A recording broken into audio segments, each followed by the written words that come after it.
Welcome all of you for today's Srimad Bhagavatam session. We are discussing from first canto, chapter 10. Title of the chapter is Dwarka के लिए भगवान कृष्ण का प्रस्थान. श्लोक number 25. हमने कल श्लोक नंबर 24 तक पढ़ लिया था. आज हम श्लोक नंबर 25 से प्रारंभ करेंगे. तो इसमें क्या कॉन्टेक्स्ट चल रहा है, जो हस्तिनापुर के जितने भी कौरव थे और पांडव थे, बहुत सारे लोग इस युद्ध में मर चुके थे. उनकी जितनी भी रानियां हैं और कुछ माताएं हैं, कुछ बहिनें हैं, ये सब क्या हैं, छत पे चढ़कर भगवान के बारे में डिस्कशन कर रही हैं. और ये इतना सुंदर डिस्कशन कर रही हैं भगवान के बारे में. वो डिस्कशन क्या बन गया है, भागवतम बुक बन गया है. तो सोचिए वो कितनी ग्रेट पर्सनालिटी होंगी जो भगवान के इस प्रकार भगवान के लिए चर्चा कर रही हैं. और वो चर्चा क्या बन गई है इस दुनिया के लिए, भागवतम का नॉलेज बन गई है.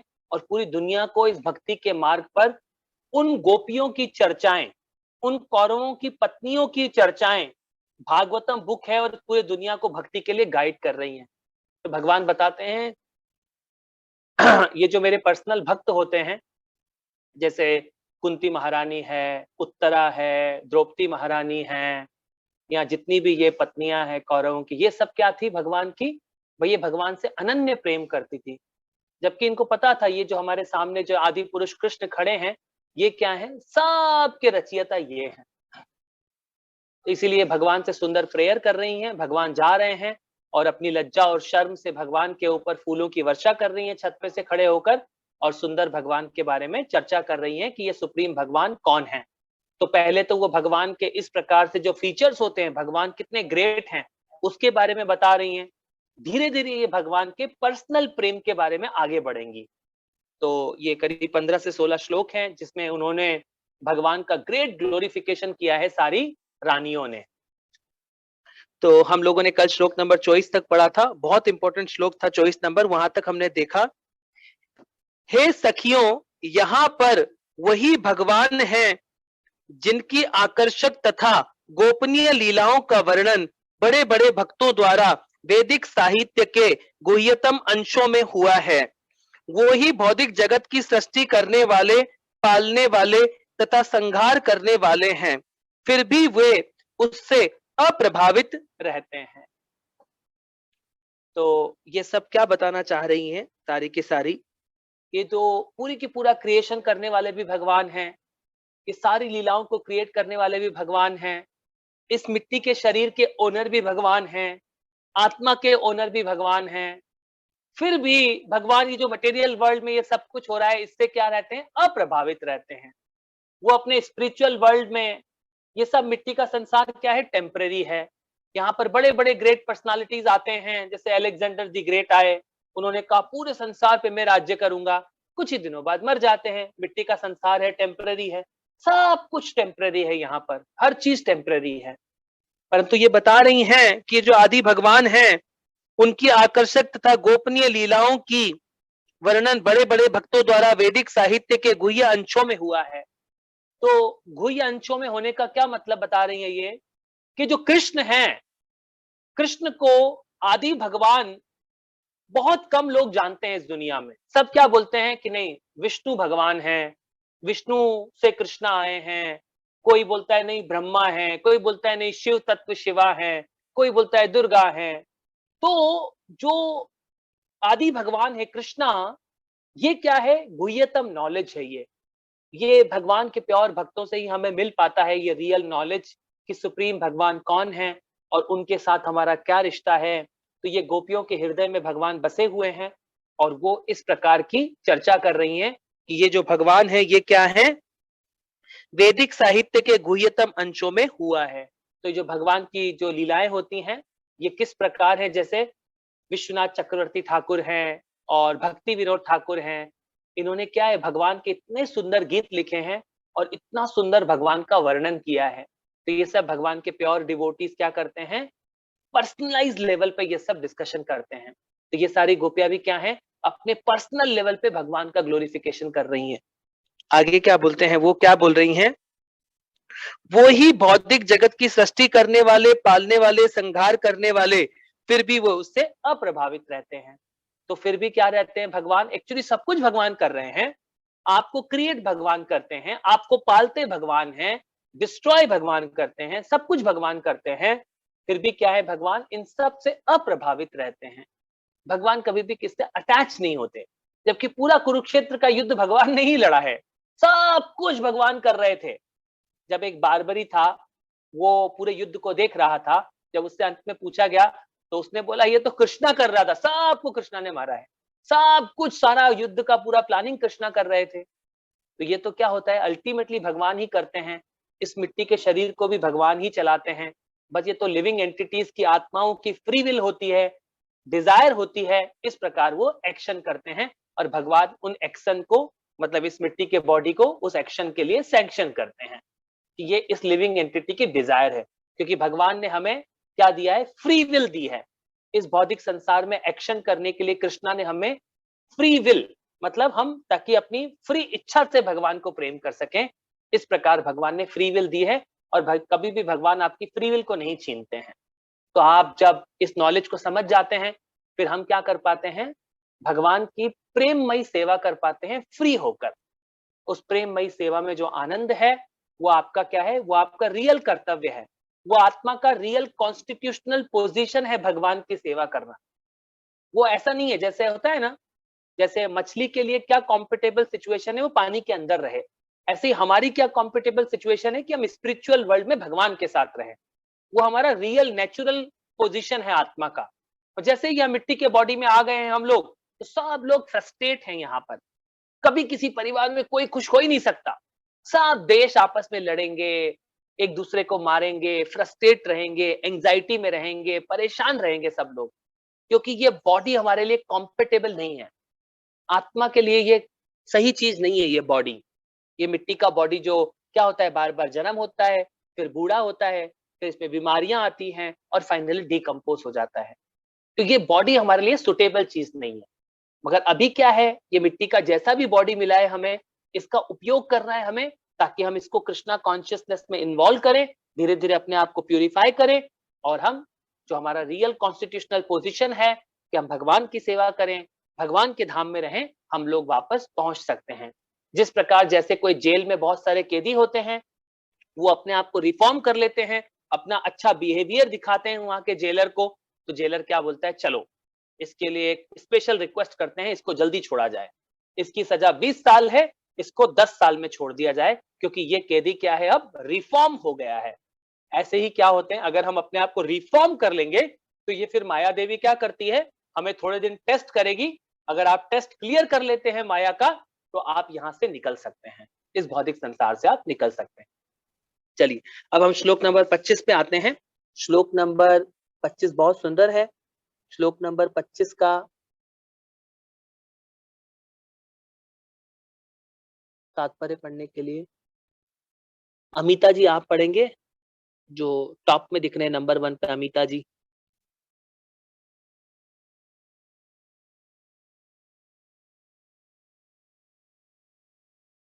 ओके प्रभु जी। हरे कृष्ण। हरे कृष्ण। हाँ जी माता जी, मैं पढ़ता हूँ, पहले श्लोक पढ़ता हूँ। बहुत सुंदर है 25वां श्लोक भी। वो बोल रहे हैं हम, यदा ही धर्मेण तम तमोधि यो नृपा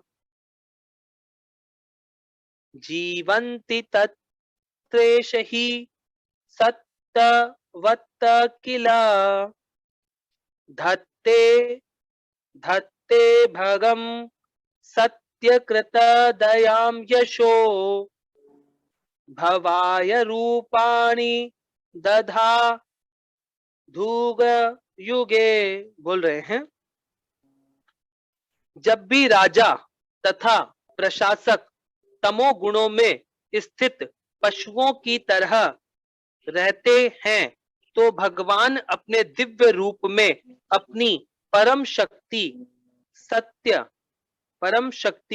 सत्य ऋतु को प्रकट करते हैं, श्रद्धालुओं पर विशेष दया दिखाते हैं, अद्भुत कार्य करते हैं तथा विभिन्न कालों तथा गुणों में आवश्यकता अनुसार विभिन्न दिव्य रूप प्रकट करते हैं। तो ये जो सूत गोस्वामी हैं, ये डिटेल में डिस्क्राइब कर रहे हैं कि ये किस प्रकार ये जो गोपियां हैं, ये भगवान का आप किस प्रकार वर्णन कर रही हैं। बोल रही हैं, जब भी राजा तथा प्रशासक तमोगुण में स्थित पशुओं की तरह रहते हैं, तो भगवान अपने दिव्य रूप में अपनी परम शक्ति सत्य ऋतु को प्रकट करते हैं, श्रद्धालुओं पर विशेष दया दिखाते हैं, अद्भुत कार्य करते हैं तथा विभिन्न कालों तथा गुणों में आवश्यकता अनुसार विभिन्न दिव्य रूप प्रकट करते हैं। तो जब जब भी भगवान का प्रिंसिपल क्या होता है, गोपियां बता रही है, रानियां क्या डिस्कस कर रही हैं, रानियां बोल रही हैं भगवान का मेन पर्पस क्या है इस भौतिक संसार में आने का, क्यों लेते हैं भगवान ये सारे दिव्य रूप, क्यों भगवान ने नरसिम्हा का रूप लिया, क्यों भगवान ने वामन का रूप लिया। तो क्या होता है, जब जब भी ये तमोगुण के कार्य होते हैं इस धरती पर, जब जब भी, जैसे दुर्योधन क्या कर रहा था, सारे तमोगुण वाले कार्य करना चाहता था, क्योंकि उसके रियल अधिकार किसका था हस्तिनापुर पर, पांडवों का। परंतु ये दुर्योधन क्या कर रहा था, छीनने की कोशिश कर रहा था। तो इस कंडीशन में भगवान क्या होते हैं, अपना अलग अलग प्रकार से डिफरेंट रूप लेते हैं। भगवान बोलते हैं परित्राणाय साधुनाम विनाशाय च दुष्कृताम धर्म संस्थापनार्थाय संभवामि युगे युगे। भगवान क्लियर करते हैं कि मेरा पर्पस क्या है बार बार आने का। मेन पर्पस होता है भगवान का भक्तों की रक्षा करना, और जो कुकर्मी लोग होते हैं इनका विनाश करना। तो इस प्रकार जो भी तमोगुण के कार्यों में इन्वॉल्व होते हैं, तब तक भगवान क्या बोल रहे हैं यहाँ पर, डिफरेंट प्रकार के दिव्य रूप प्रकट करते हैं भगवान अपने अपने। तो इसका तात्पर्य पढ़ते हैं, माता जी आप इसका तात्पर्य पढ़िए। कृष्ण, जैसे कि ऊपर कहा गया है कि दृश्य जगत परमेश्वर की संपत्ति है, जे ईशोपनिषद का मूल दर्शन है। प्रत्येक वस्तु परमेश्वर की संपत्ति है, अथवा किसी को उनकी संपत्ति पर अतिक्रम नहीं करना चाहिए। उन्होंने कृपापूर्ण जो कुछ किया है उसे ही स्वीकार करना चाहिए, अथवा ये पृथ्वी जहाँ कोई भी अन्य ग्रह, जहाँ ब्रह्मांड एकमात्र भगवान की संपत्ति है। सारे जीव निश्चय ही उनके अंश, जहाँ संतानें हैं, अतः इस प्रकार उनमें से हर एक को अपना नियम कर्म कार्य करने के लिए उनकी दया पर जीने का अधिकार है। अतः जब तक किसी को भगवान से अनुमति प्राप्त ना हो, तब तक वे किसी पराये व्यक्ति या पशु के अधिकार पर अतिक्रम नहीं कर सकता। राजा या प्रशासक भगवान के इच्छित प्रबंध की देख रेख रखने के लिए उनका प्रतिनिधि होता है। अतः उसे महाराज युधिष्ठिर ऊपर करिए,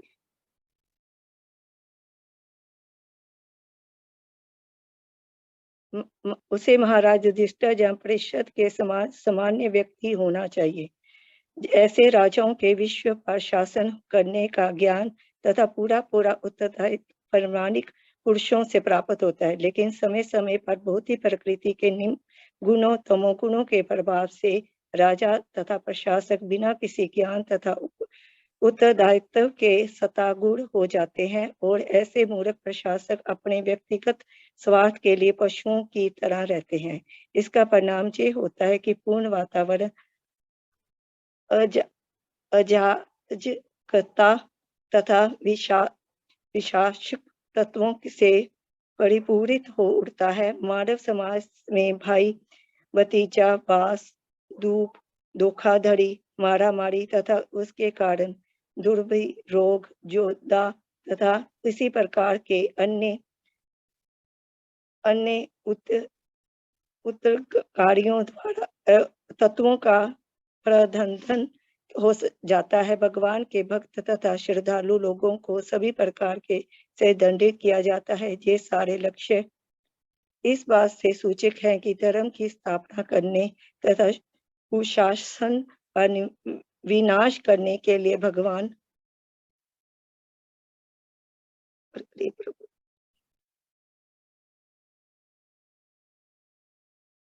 अवतार लेते हैं, और भगवान तब भौतिक गुणों की रंच मात्र भी प्रभावित नहीं हुए बिना अपने दिव्य रूप में प्रकट होते हैं। वे उन्हें सृष्टि के राज्य को सामान्य अवस्था में रखने के लिए अवतरित होते हैं। और सामान्य अवस्था ये है कि प्रत्येक ग्रह में निवासियों की सारी अवस्थाओं को पूर्ति के लिए भगवान द्वारा प्रबंध हो रहता है। वे प्रमाणिक शास्त्रों से वर्णित विधि विधानों का अनुसरण करते हुए सुखपूर्ण रह सकते हैं और अपने लिए पूर्ण निश्चित कर्म करते हुए अंत में मोक्ष प्राप्त कर सकते हैं। इस भौतिक जगत की सृष्टि नित्यबद्ध जीवों के मनमानी इच्छाओं की पूर्ति के लिए वैसे ही की जाती है जिस प्रकार की शरारती लड़कों के हाथ में खिलौने पकड़ा दिए जाते हैं। अन्यथा भौतिक जगत में कोई अवस्था ना थी, लेकिन जब ये भगवान की अनुमति के बिना ज्ञान विज्ञान की शक्ति द्वारा अवैध रूप से संसाधनों को दोहन करने के लिए उन्मत्त हो उठते हैं और वे भी केवल इंद्रिय तृप्ति के लिए और इंद्रिय तृप्ति के लिए तब प्रभु जी ऊपर करिए आताताइयों को दंड देने तथा श्रद्धालुओं की रक्षा करने के लिए भगवान अवतार लेना पड़ता है।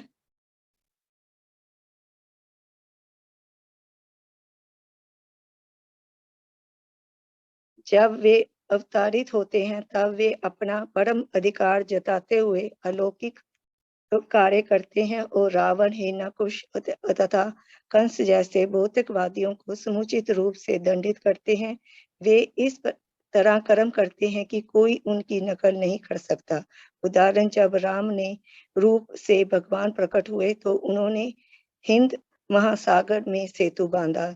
जब वे कृष्ण के रूप में अवतरित हुए तो उन्होंने बचपन से ही पूतना, अदासुर, शक्टासुर, कालिया और अन्य के अंत में अपने मामा कंस का वध करके अलौकिक कृतियों का प्रदर्शन किया। तब जब वे द्वारका में थे तो उन्होंने रानियों से विवाह किया और उन्होंने सबसे सचूर संख्या में संतानें हुई।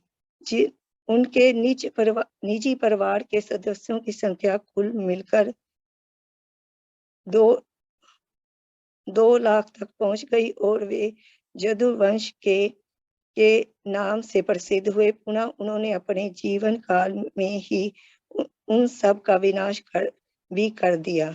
वे गोवर्धनधारी हरि के नाम से प्रसिद्ध हैं क्योंकि 7 वर्ष की अल्प आयु में ही उन्होंने गोवर्धन नामक पर्वत उठा लिया था। उन्होंने उस काल में अनेक अवांछित राजाओं का वध किया और क्षत्रिय के रूप में उन्होंने वीरतापूर्ण युद्ध किया। असमुद्रीय ऊपर की कोई ना तो उनका समान है, ना ही कोई उनके बढ़कर है। हरे कृष्णा प्रभु जी। हरे कृष्णा माता जी, आपका बहुत बहुत धन्यवाद। आपने बहुत अच्छे से पढ़ा। आप चाहें तो घर पे एक अपनी पुस्तक भी रख सकते हैं। You can get one Shrimad Bhagavatam first canto book, ताकि आप और अच्छे से घर पे भी पढ़ सके। आपका बहुत बहुत धन्यवाद। हरे कृष्णा माता जी। हरे कृष्णा प्रभु। हरे कृष्णा। तो देखिए इसमें क्या बता रहे प्रभुपाद जी हमें। प्रभुपाद जी बताने का प्रयास कर रहे हैं इसके परपोर्ट में कि जो सुप्रीम भगवान हैं वो क्या करते हैं। अल्टीमेटली इस पूरे यूनिवर्सों का मालिक कौन है? भगवान बोलते हैं भगवत गीता में, सर्वलोक महेश्वरम। ये हर चीज, सारे प्लानेट, सारे ब्रह्मांड, ये शरीर, आत्माएं, सब कृष्णा को बिलोंग करते हैं। तो यहाँ पर वो बोल रहे हैं कि अन्य ग्रह तथा ब्रह्मांड एकमात्र भगवान की संपत्ति है। ये सारी संपत्ति किसकी है? भगवान की है। अननेसेसरी हम क्या समझ बैठते हैं कि ये संपत्ति मेरी है, ये मेरे पति हैं, ये शरीर मेरा है, ये घर मेरा है, ये गाड़ी मेरी है। ये हम क्या करते हैं? आत्मा अननेसेसरी इस भौतिक संसार पे आधिपत्य जमाने के लिए यहाँ बिजी हो जाते हैं। दुनिया के सारे लोग यहाँ पर ऐसा सोचते हैं कि ये सब कुछ हमारा है, सब यहीं आधिपत्य जमाएंगे हम। तो ये भगवान ने इल्यूजरी मटेरियल संसार क्रिएट किया होता है। अभी थोड़े ही दिन बाद देखिएगा हम में से एक एक का शरीर जाने लगेगा। हमारा ये जो मिट्टी का शरीर है ये चला जाएगा। अब आत्मा का कुछ थोड़ी बिलोंग करता है, क्योंकि आत्मा तो भगवान को बिलोंग करती है। तो यहाँ पे हम क्या करते हैं, अननेसेसरी इस भौतिक संसार के इन कार्यों में फंस जाते हैं। और क्या करते हैं, ये जितने भी जीव हैं, भगवान ने क्या होता है, हमें फ्री विल दी है, कुछ ना कुछ फ्री विल दी है, तो हम इस फ्री विल का क्या करते हैं, मिसयूज करते हैं। जितने भी हमारे ग्रेट साइंटिस्ट हैं, बड़े बड़े सो कॉल्ड साइंटिस्ट, वो क्या करते हैं, इस पूरे धरती माता को क्या करते हैं, बहुत परेशान करते हैं। इसको अननेसेसरी जगह जगह से खोदते, खूब परेशान करते हैं धरती माता को। नहीं तो जो भगवान ने इस क्रिएशन को किया है, भगवान ने हर चीज को क्या है, अथाह संपत्ति में, संपदा में आपको प्रदान किया है, ताकि क्या हो सके, भगवान के सारे जीव बड़े प्रेम पूर्वक इस भौतिक संसार में रह सकें, और क्या कर सकें, बड़े प्रेम पूर्वक रहें और अपने भगवान का भजन करें और इस भौतिक संसार से निकलें। ये भगवान का प्लानिंग है। परंतु तभी तो भगवान चाहते हैं कि युधिष्ठिर महाराज राजगद्दी पर बैठें, ताकि वो सारी जनता को भगवान के मेन कार्यों में इन्वॉल्व करें। क्योंकि भगवान हर चीज एक्चुअली भगवान देते हैं। जो आप कपड़े पहनते हैं अपने शरीर के ऊपर, ये भी भगवान देते हैं। जो आप अन्न खाते हैं, वो भी भगवान देते हैं। जो भी आप यूज करते हैं इस दुनिया में, अगर कोई गाड़ी में बैठ के जाते हैं, तो उस गाड़ी में जितने भी पार्ट्स लगे हैं, अल्टीमेटली निकले तो मिट्टी से ही हैं। उसमें इंजन बना है, वो लोहे का है, उसमें बॉडी बनी है लोहे की, या पेंट है, सब कुछ है तो भगवान का अल्टीमेटली। मगर क्या करते हैं हम लोग, जिस प्रकार ये आतताईना दुर्योधन क्या समझ बैठा है कि ये सब कुछ हमारा है, तो वो क्या कर रहा है दुर्योधन, इवन भगवान गए उसके साथ समझौता करने के लिए कि चलो तुम ऐसा करो, इन पांडवों को 5 गांव दे दो, फिर भी उसने नहीं दिए। उसने बोला 5 गांव तो छोड़ो, कृष्णा में एक सुई की नोक के बराबर भी जगह नहीं दूंगा। तो फिर भगवान क्या करते हैं, फाइनली स्पेशल कार्य करते हैं। और भगवान जब कोई कार्य करते हैं तो उसमें दुनिया को कोई और कार्य उसको रिपीट नहीं कर सकता। जैसे यहाँ पे प्रभुपाद जी ने हमें एग्जाम्पल दिया, भगवान ने समुद्र के बीच में पुल बना दिया, ताकि पूरे के पूरे जो वानर सेना है वो समुद्र को पार कर सके। पूरा राम सेतु क्रिएट कर दिया भगवान ने, जो रामेश्वरम से लेकर श्रीलंका तक, वो आज भी वहां पे दिखता है आज भी। तो ये सब भगवान क्या करते हैं, बहुत स्पेशल कार्य करते हैं। ये भगवान ने, राम ने स्पेशल कार्य करके दिखाए। जब कृष्णा स्वयं इस धरती पर आते हैं, तो अगासुर, बकासुर, धेनुकासुर, पूतना, कालिया, गोवर्धन, इतनी अद्भुत लीलाएं करते हैं भगवान, ताकि दुनिया में और कोई इन सब लीलाओं को रिपीट नहीं कर सकता। तो हम जो बद्ध जीव हैं, वो भगवान को कैसे याद करेंगे। तो ये भगवान ने इतनी सुंदर जो हमें लीलाएं दी होती हैं, भगवान हमें समझाना चाह रहे हैं। और उसमें से कुछ फॉर्चुनेट लोग होते हैं आप जैसे, जो इस भागवतम का अध्ययन करते हैं, भगवान से धीरे धीरे प्रेम करने का प्रयास करते हैं, कृष्णा के साथ हम धीरे धीरे करके प्रेम डेवलप कर पाते हैं। ये भगवान बहुत गिने चुने लोगों को मौका देते हैं। नहीं तो इस दुनिया में, इस पृथ्वी पर सब लोग बिजी हैं अपने किस प्रकार के कार्यों में, जिनकी कोई लेना देना नहीं है, उन कार्यों की कोई वैल्यू नहीं है। सब क्या कर रहे हैं, कर्म के बंधनों में फंसते जा रहे हैं और इस भौतिक संसार पर आधिपत्य जमाने का प्रयास कर रहे हैं। अन्यथा आत्मा का यहाँ कोई लेना देना नहीं है। जैसे एक मछली को पानी से बाहर निकाल देते तो तड़पती है, हमारी वही सिचुएशन है। हम सब फ्रस्ट्रेट हैं, तभी तो हम लोग लड़ रहे हैं।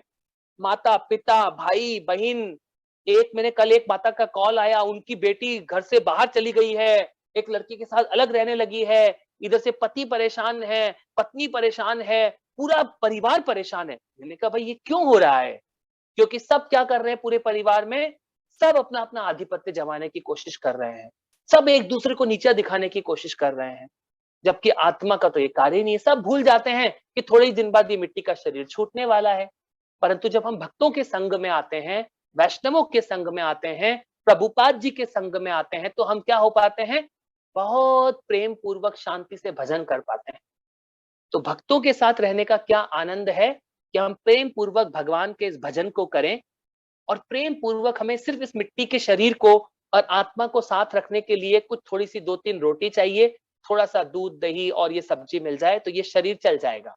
इस शरीर को चलाने के लिए भगवान ने बहुत बहुत मात्रा में सारी चीजें प्रदान करी है, ताकि ये सारी जनता क्या हो सके, भगवान की भक्ति में इन्वॉल्व हो सके और प्रॉपर तरीके से अपनी ड्यूटी करे, जो भगवान ने ड्यूटी दी है।